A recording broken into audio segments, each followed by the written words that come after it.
सच में भाई देखली रे हमर करेजा सब चौड़ा हो गेल जखन डीजे पर गंदा गीत बजै सुनै छियै तो बहुत दुखी भ जाइ छी क्योंकि मैथिली गीत संगीत से जुड़ल छी कलाकार छी होइए तो एहने गीत नहीं खाली रात में बजते लेकिन आज देखली में देख लिए कि नहीं ज्यादा है सोशल रहते तब मैथिली के ओरिजिनल गीत बरकरार रहते तो पहिल ससुराल हम जेलो तू कहीं सो खून है हाथ भगल बसमतिया चाउ ये सीखी के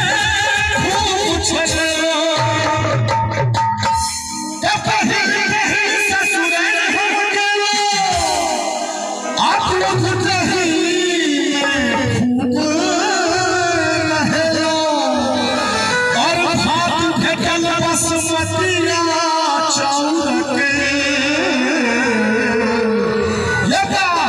देसी